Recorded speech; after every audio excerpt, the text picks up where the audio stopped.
वृषभ राशि वाले बंधुओं, स्वागत है आप सभी का शिवप्रिया भिंड यूट्यूब चैनल में। बंधुओं, यह ज्योतिष कार्यक्रम आपके लिए कोई सामान्य कार्यक्रम नहीं है। यह एक बहुत बड़ी चेतावनी है। आपके पितरों और पूर्वजों को बांध दिया गया है एक भयानक कालपाश तंत्र से। इस तंत्र के क्या लक्षण हैं, क्या संकेत हैं, इन्हें आपको जानना बहुत अधिक आवश्यक है। साथ ही साथ यह तंत्र किसने किया है और इन सब से कहीं बड़ी बात कि यह तंत्र कैसे हटेगा, क्योंकि जब तक यह कालपाश तंत्र आपके पितृ पूर्वजों के ऊपर लगा रहेगा, वे चाहकर भी आपके जीवन में खुशियां नहीं ला पाएंगे, आपको आशीर्वाद भी नहीं दे पाएंगे।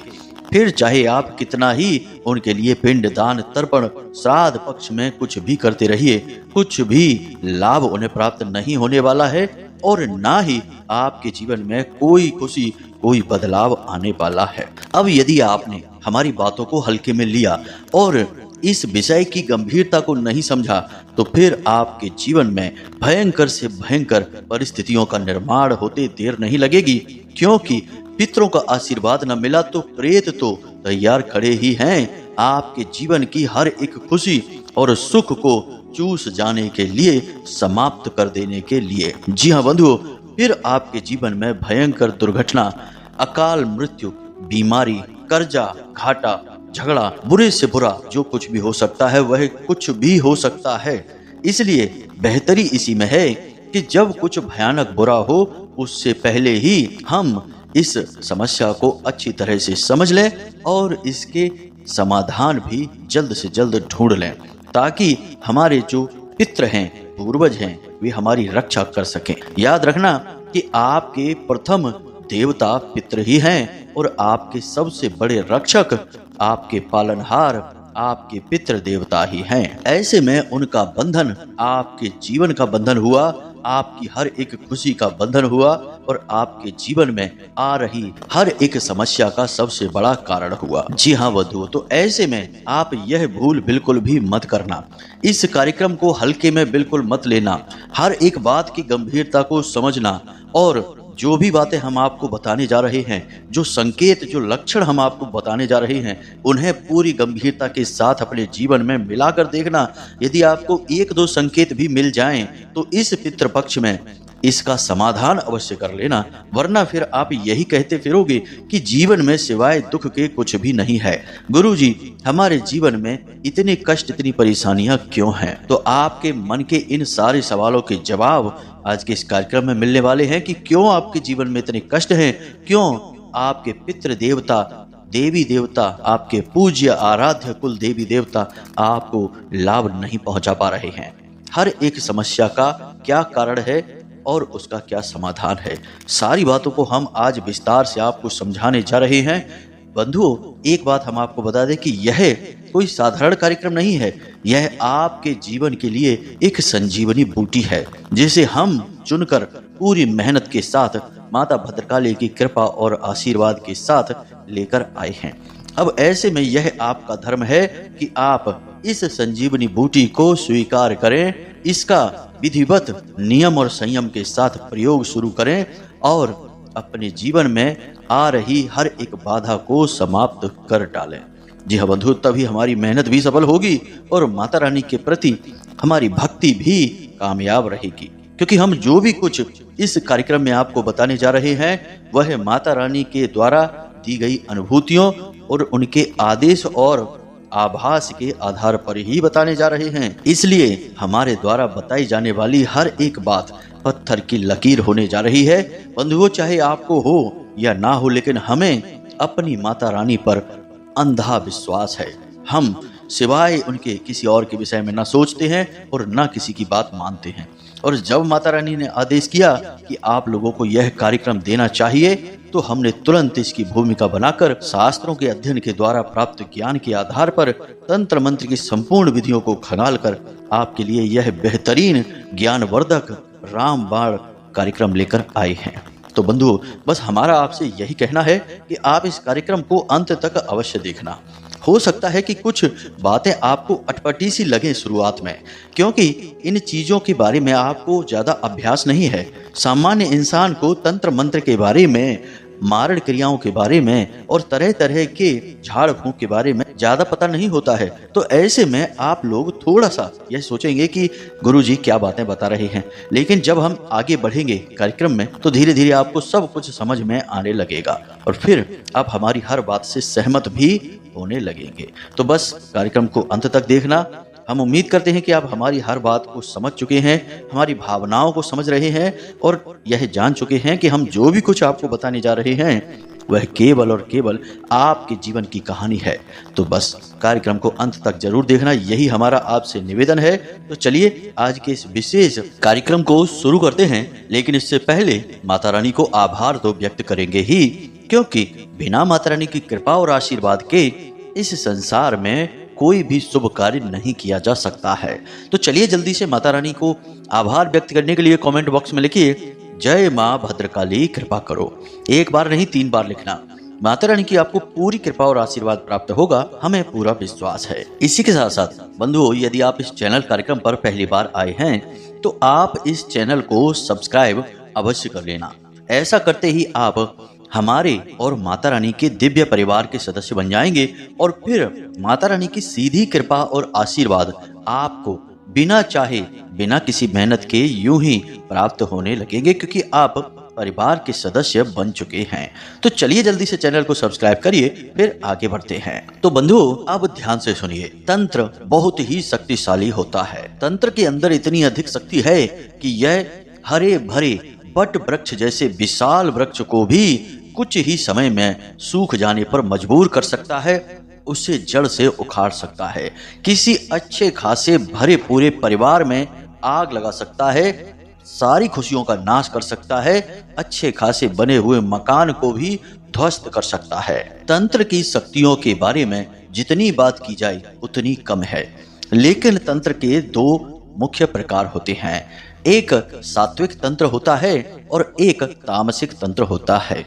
सात्विक तंत्र केवल और केवल जीवन की रक्षा के लिए, जीवन की उन्नति और विकास के लिए, साथ ही साथ दिव्य शक्तियों की सीधी कृपा और आशीर्वाद को प्राप्त करने के लिए किया जाता है। और जो तामसिक तंत्र है, जिसे हम नकारात्मक तंत्र भी कह सकते हैं, यह उन्हीं शक्तियों के नकारात्मक रूप को जागृत करता है। वैसे हम यहाँ पर आपको बता दें कि तंत्र के देवता भगवान भोलेनाथ हैं और तंत्र का सीधा संबंध भोले बाबा से ही है और किसी दिव्य शक्ति से नहीं।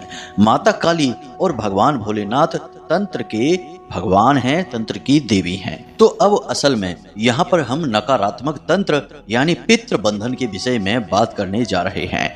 अब सोचने वाली बात यह है कि इस प्रकार के बंधन कोई क्यों करेगा? तो सीधी सी बात है कि जिसे किसी से समस्या होगी वही तो यह करेगा, और जिसकी पहुंच भी इस प्रकार के तांत्रिकों के पास होगी। अब हम आपको बताएं कि इस संसार में आपसे चलने वाले लोगों की कोई कमी नहीं है। आपके हर एक अंदाज, आपकी हर एक चाल व्यवहार, आपकी जीवन शैली, हर एक चीज से लोग जलते हैं। और सबसे बुरी बात आपके जीवन में जो है वह यह है कि आपके जलने वाले, आपके शत्रु कोई बाहर के लोग नहीं हैं, अपने ही हैं। आपके अपनों में ही शत्रु छुपे हैं जो कई प्रकार की क्रियाएं आपके ऊपर करवाते रहते हैं। अब हो सकता है कि आपको हमारी यह बात सुनकर थोड़ा सा अटपटा लग रहा हो, अजीब लग रहा हो, लेकिन ये बात आज के समय की सच्चाई है।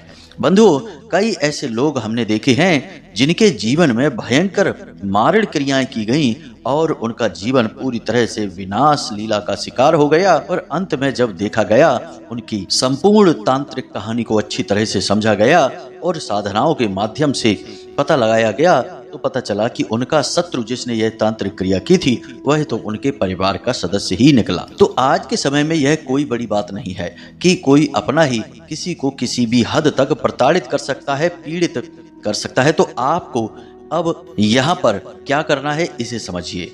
यह सब तो चलता ही रहता है। लोग नजर लगा देते हैं, क्रियाएं कर देते हैं, कुछ नहीं तो बातों से ही चोट पहुंचाने की कोशिश करते हैं। यह तो समाज का आज का नियम बन चुका है। आज समाज में ऐसे ही लोग ज्यादा घूम रहे हैं जो दूसरों के शुभ चिंतक हैं, मतलब कि दूसरों का शुभ होते देखा तो उन्हें चिंता हो जाती है। ऐसे वाले शुभ चिंतक ज्यादा घूम रहे हैं। तो अब इनके विषय में फिलहाल हम बात नहीं कर रहे हैं, हम आपके पितृ बंधन के विषय में बात कर रहे हैं। तो अब यहाँ पर हम आपको सबसे पहले तो संकेत बता रहे हैं, यानी लक्षण, जो आपको यह समझने में मदद करेंगे कि आपके पितरों का बंधन हुआ है। साथ ही साथ हम आपको पितृ बंधन मुक्ति के कुछ शक्तिशाली उपाय भी बताएंगे, जिससे आपके पितृ बंधन मुक्त हो जाएंगे और आपको शुभता का आशीर्वाद भी देंगे। इसलिए अब सारी बातों को ध्यान से समझना। तो पितृ बंधन का सबसे बड़ा और सबसे प्रमुख संकेत यह है कि आपको रात्रि के समय 11 बजे से 1 बजे के बीच में बेचैनी का एहसास होगा। अच्छी तरह से नींद नहीं आएगी। पहली बात तो आप सो ही नहीं पाएंगे।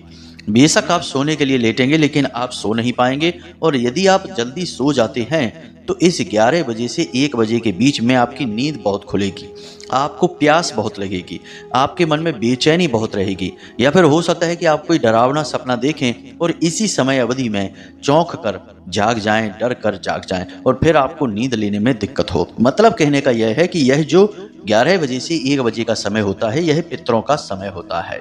अब इस समय में आपके जो बंधे हुए पितर हैं, वे आपसे मानसिक तौर पर संपर्क करने की कोशिश कर रहे हैं और इस चीज का आपकी आत्मा को एहसास हो जाता है। आपकी आत्मिक ऊर्जा इसे महसूस कर लेती है तो वह बेचैन हो उठती है, आपको सोने नहीं देती है। इसका यही कारण है। दूसरा कि आपके घर में किसी भी प्रकार का मांगलिक और धार्मिक कार्य नहीं हो पाएगा। आप खूब सोचेंगे कि हम किसी तीर्थ यात्रा पर जाएंगे या हम घर में कोई अनुष्ठान कराएंगे, कोई पूजा पाठ कराएंगे, अखंड रामायण या सत्यनारायण की कथा कराएंगे। तमाम सारी चीजों के बारे में आप सोचेंगे, लेकिन आप कुछ भी करवा नहीं पाएंगे। छोटी से छोटी पूजा भी आप अपने घर में करवा नहीं पाएंगे। कोई ना कोई विघ्न बाधा आ ही जाएगी, यानी कोई भी पवित्र धार्मिक मांगलिक कार्यक्रम आपके यहाँ हो ही नहीं पाएगा।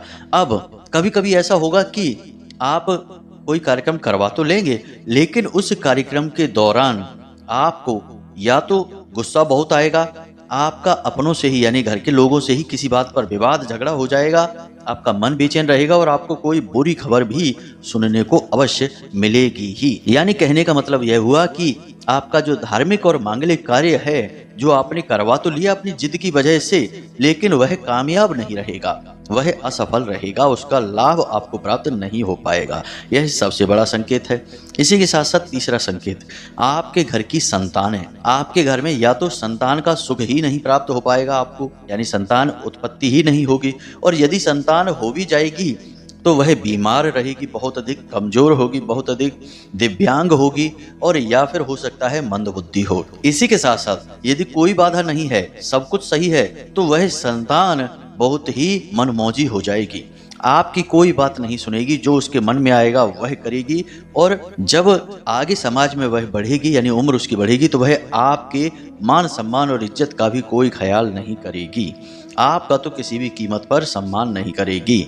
यह बहुत बड़ा संकेत है। अब एक संकेत और है, इसे भी आप समझिए कि दुर्घटनाएं होंगी, बुरी खबर होगी या किसी प्रकार की नकारात्मक सूचना आपको प्राप्त होगी, जिसे जानकर आप बहुत परेशान हो जाएंगे। और ऐसी सारी सूचनाएं या दुर्घटनाएं या गलत घटनाएं जो होनी नहीं चाहिए, जिन्हें हम अनहोनी कहते हैं, ऐसी घटनाओं की जो खबर आएगी वह दक्षिण दिशा से ही आएगी। मानकर चलिए कि आप अपने जहां भी घर में आप रहते हैं, जो आपका घर है, आपको अगर दुर्घटना होगी या कोई हादसा होगा, कोई चोट लगेगी, आप गिरेंगे किसी मशीन से या कुछ भी आपके साथ होगा, तो वह दिशा आप देखना दक्षिण दिशा ही होगी। या आपके घर के किसी सदस्य के साथ कुछ ऊंच नीच होगी तो वह दिशा भी दक्षिण दिशा होगी। आपको कोई बुरी खबर, नकारात्मक खबर मिलेगी तो वह भी दक्षिण दिशा से ही आएगी। यह निश्चित है, क्योंकि दक्षिण दिशा ही यम की दिशा है, पितरों की दिशा है। अब कुछ और संकेत हैं, इन्हें भी आप समझिए। आपके घर में अचानक से पीपल का पौधा, बेर का पौधा, गूलर का पौधा, बरगद का पौधा, बम्बूल का पौधा, ऐसे पौधे अचानक से उगने लगेंगे। जी हाँ बंधु, जरा आप गौर करके देखना, आपके घर में यानी घर की बाउंड्री पर हो सकते हैं, घर की छत पर हो सकते हैं, जहां मिट्टी डली होगी वहां पर, दीवालों पर हो सकते हैं, इस तरीके के पौधे उगने लगेंगे। यह भी इस बात का संकेत है। साथ ही साथ नौकरी में, कारोबार में बहुत अधिक हानि होने लगेगी। आप चाहकर भी खूब मेहनत करेंगे तब भी इस हानि को रोक नहीं पाएंगे। आपको ऐसा लगेगा जैसे कि आपका दुर्भाग्य आपका पीछा कर रहा है, कोई आपके पीछे लगा है। आप अगर एक कदम मेहनत करके आगे बढ़ाते हैं तो कोई आपको 2 कदम पीछे खींच रहा है। इस प्रकार से आपको लगातार मानसिक परेशानी का या यूं कहें कि प्रताड़ना का सामना करना पड़ेगा। यानी काम धंधे व्यापार सब चौपट होने लगेंगे, पैसे की आवक धीमे धीमे पूरी तरह से समाप्त होने लगेगी और काम चाहे आपका कितना ही बड़ा क्यों ना हो, धीमे धीमे वह सिकुड़ता चला जाएगा और एक दिन आएगा जब पूरी तरह से बर्बाद हो जाएगा। बंधु, हमने बहुत सारे लोग ऐसे देखे हैं जो बड़े बड़े उद्योगपति, करोड़ों का जिनका कारोबार था, जब उनके साथ ऐसी क्रियाएं हुई कि उनके घर का, उनके काम धंधे व्यापार का और पितरों का किसी ने बंधन कर दिया, तो उन्होंने सब कुछ होते हुए भी, खूब प्रयास करते हुए भी अपने काम धंधे व्यापार को बचा नहीं पाए, पूरी तरह से समाप्त हो गए, मिट्टी में मिल गए। तो आप इन बातों को हल्के में मत लेना। अगर इतना कहने के बाद भी आप इन सब चीजों को विश्वास नहीं करते हैं और इन्हें या तो मजाक समझते हैं या हल्के में लेते हैं, तो यह आपकी समस्या है। किसी दिन जब इन चीजों से सचमुच में सामना हो जाएगा तो फिर आप चाहे जहां रोते हुए घूमना, कोई आपकी मदद नहीं कर पाएगा, क्योंकि अब पछताए होत का जब चिड़िया चुग गई खेत। जी हाँ बंधु, तो सावधानी सबसे ज्यादा जरूरी है। बाद में इलाज का क्या पता होता भी है कि नहीं, या फिर इलाज काम करता भी है कि नहीं। तो हम बीमारी के आने का इंतजार क्यों करें, हम पहले ही सावधानी क्यों ना बरतें, लक्षणों और संकेतों को क्यों ना पहचानें और उन संकेतों का और लक्षणों का इलाज करके पहले ही, बीमारी फैलने से पहले ही अपना उपचार क्यों ना कर लें। यही हमारा प्रयास है कि आप अभी इन संकेतों को समझ जाइए। परेशानियां यदि ऐसी आपके जीवन में हैं, कुछ संकेत भी यदि आपको मिल रहे हैं, तो उन संकेतों का उपचार कर लीजिए। हम आपको बहुत शक्तिशाली उपाय भी आगे बताने जा रहे हैं, उसे कर लीजिए। इससे आपके पितृ बंधन मुक्त हो जाएंगे। किसी भी प्रकार का और बंधन आपके ऊपर लगाया गया है, उससे भी आप मुक्त हो जाएंगे और भविष्य के लिए भी कोई आपको बंधन नहीं लगा पाएगा। हम ऐसी कुछ विशेष सावधानियां भी आपको बता देंगे जिन्हें आपको जीवन भर बरतना है, तो आपके ऊपर किसी भी प्रकार का कोई बंधन कर ही नहीं पाएगा। जी हाँ बंधु, तो सारा कार्यक्रम आपको देखना है। बहुत जरूरी ज्ञान की बातें आज हम आपको बता रहे हैं। तो अब अगला संकेत देख लेते हैं। यह संकेत भी आपको अक्सर देखने को मिलेगा। आप चिड़ियों के लिए कोई दाना डालेंगे अपने घर की छत पर या कहीं पर भी, तो उसे चिड़िया चुगने आएगी ही नहीं। आपने कुत्ते को यदि कोई भोजन दे दिया, यानी गली में घूमने वाले कुत्तों को आपने कुछ खाने के लिए दे दिया, तो वह खाएगा नहीं। गाय को रोटी यदि आप देंगे तो वह खाएगी नहीं।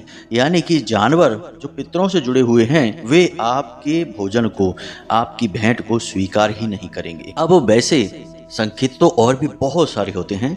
संकेतों के बारे में ही यदि बात करें तो घंटों हम बात कर सकते हैं, लेकिन जो मुख्य मुख्य संकेत हैं हमने उन्हें आपको बता दिया है। अब यदि इनमें से आपको एक दो संकेत भी अपने जीवन में दिखाई देते हैं तो आप सावधान हो जाना। अब जो हम आपको बताने जा रहे हैं उसे गहराई से समझना और अपने जीवन में उसे उतार लेना, ताकि आपका भविष्य खतरे में ना आए। तो अब ध्यान से सुनिए कि यह क्रिया क्या है। सबसे पहले तो आप, जो हमने आपको बताया है कि पंच बलि संस्कार, इस पितृपक्ष में उसे जरूर किसी योग्य ब्राह्मण के द्वारा करवा लें। जो पंडित जी होंगे, जो कर्मकांड ब्राह्मण होंगे, उन्हें बुलाकर आप इस क्रिया को जरूर करवा लें। इससे आपके पितृ बलिष्ठ हो जाएंगे, ऊर्जावान हो जाएंगे, और जब पितृ ऊर्जावान हो जाएंगे तो फिर बंधन उनके अपने आप ही कमजोर होने लगेंगे। देखो, समझने वाली बात यहाँ पर यह है कि तांत्रिक जो बंधन होते हैं उनकी काट तांत्रिक के पास ही होती है और उसी तांत्रिक के पास होती है, या फिर कोई बहुत ही महान महातांत्रिक आ जाए जो किसी विशेष तंत्र की काट कर सके। यह बिल्कुल वैसा ही है कि जिस सांप ने किसी को काटा और उस काटे का इलाज उसी सांप के जहर से होगा। जी हाँ बंधु, तो बिल्कुल वैसा ही तंत्र में होता है कि जिस तांत्रिक ने वह तांत्रिक क्रिया कर दी है, तो या तो यह पता चल जाए कि किस विशेष तांत्रिक क्रिया के द्वारा बंधन किया गया है, या फिर वह तांत्रिक स्वयं चाहे तो इस बंधन को काट सकता है। तो अब यहाँ पर यह समझना बड़ा मुश्किल होगा कि भाई किस प्रकार की तांत्रिक क्रिया की गई है। हजारों लाखों प्रकार की तांत्रिक क्रियाएं होती हैं। अब जो हमने आपको बताया है कि कालपास, तो पितरों को बांधने के लिए कालपास का प्रयोग किया जाता है, लेकिन इसकी भी प्रयोग विधियां बहुत तरह से होती हैं। अलग अलग चीजों के माध्यम से यह प्रयोग किया जाता है। तो अब यहाँ पर दूसरा रास्ता यह है कि जिसके ऊपर बंधन किया गया है उसकी सकारात्मक ऊर्जा को इतना बढ़ा दिया जाए कि बंधन अपने आप ही कमजोर हो जाएगा और एक दिन टूट जाएगा। जैसे कि आपको कोई रस्सी से बांध दे, फिर आप इतनी मजबूत हो जाएं, इतने शक्तिशाली हो जाएं कि वह रस्सी कमजोर पड़ जाए और आप उसे तोड़ दें तो बंधन मुक्त हो गए। बिल्कुल वैसा ही है। तो अब यहाँ पर यदि आप इस श्राद्ध पक्ष में यदि अपने पितरों की ऊर्जा वर्धन के लिए यह पंच बलि संस्कार करवा लेते हैं तो आपको पितरों के लिए ऊर्जा वर्धन करने का बहुत अच्छा अवसर प्राप्त होगा। आपके पितृ ऊर्जावान हो जाएंगे तो बंधन अपने आप कमजोर हो जाएगा।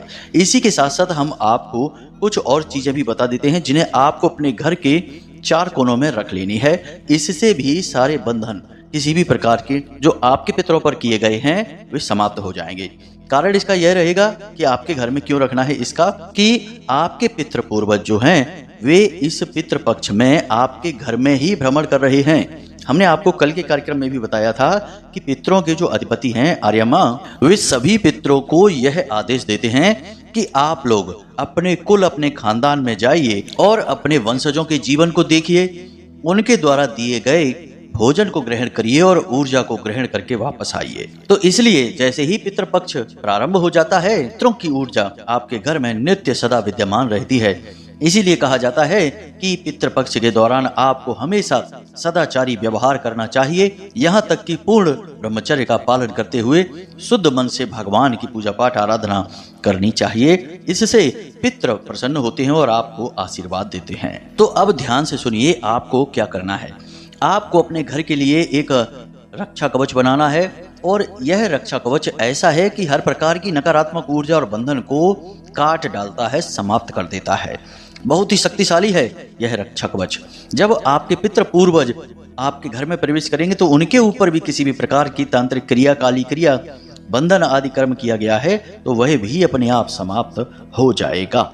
और आपके घर में भी यदि किसी प्रकार की कोई क्रिया है, नकारात्मक ऊर्जा है तो वह भी दूर भाग जाएगी। यानी देखा जाए तो एक पंथ 2 काज होने वाले हैं। तो अब इसे जरा आप ध्यान से सुनिए। घर के 4 कोनों में आपको 4 पोटलियां बनाकर रखनी है। 4 पोटलियां बनाने के लिए आपको सफेद रंग का कपड़ा चाहिए जिसे आप 4 भागों में बांटेंगे, क्योंकि पोटली उसी कपड़े की बनेगी। कपड़ा कोरा होना चाहिए और सूती होना चाहिए। अब आपने कपड़ा ले लिया। अब आपको 8 मुट्ठी चावल चाहिए, क्योंकि हर एक पोटली में 2 मुट्ठी चावल आएंगे। इसी के साथ साथ आपको 8 हल्दी की यानी काली हल्दी की गांठें चाहिए। हर एक पोटली में 2-2 काली हल्दी की गांठें आएंगी। इसी के साथ साथ आपको 8 गोमती चक्र भी चाहिए, यानी कि हर एक पोटली में 2-2 गोमती चक्र आप रखेंगे।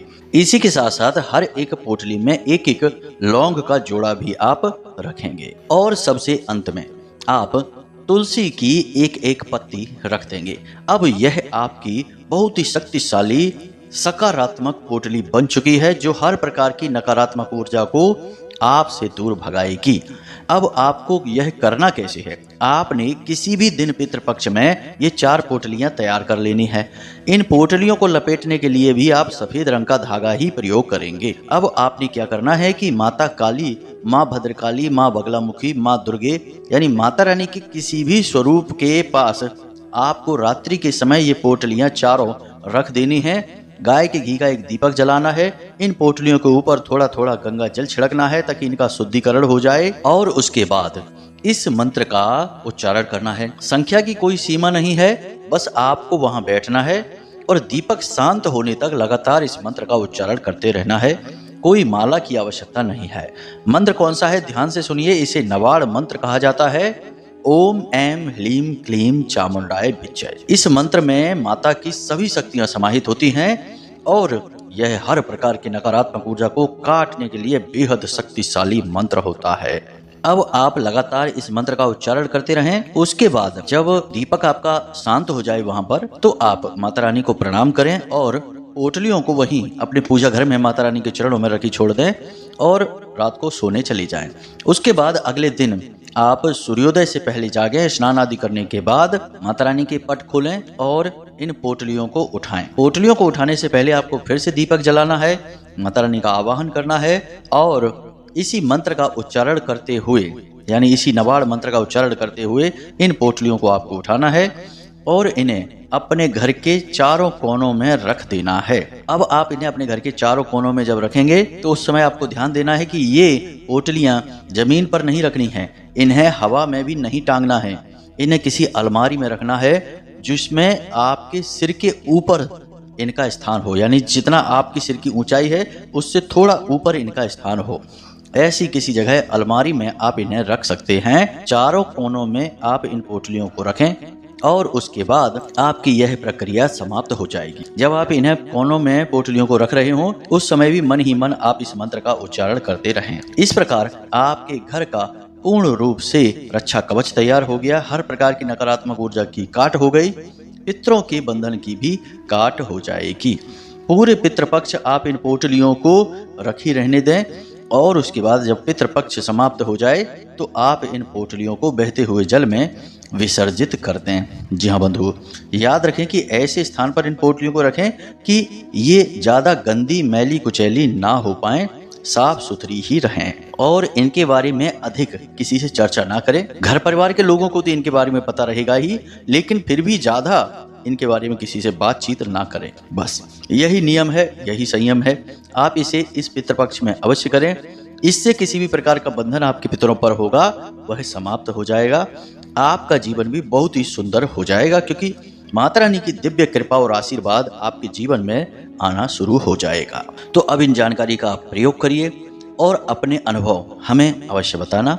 अब यदि कोई प्रश्न आपके मन में उठे तो आप कमेंट करके या व्हाट्सएप नंबर जो डिस्क्रिप्शन बॉक्स में दिया गया है उस पर मैसेज करके हमें प्रश्न पूछ सकते हैं। समय मिलने पर हम आपके प्रश्नों के जवाब आपको अवश्य देंगे। इसी के साथ साथ आज के इस वीडियो को विराम देते हैं।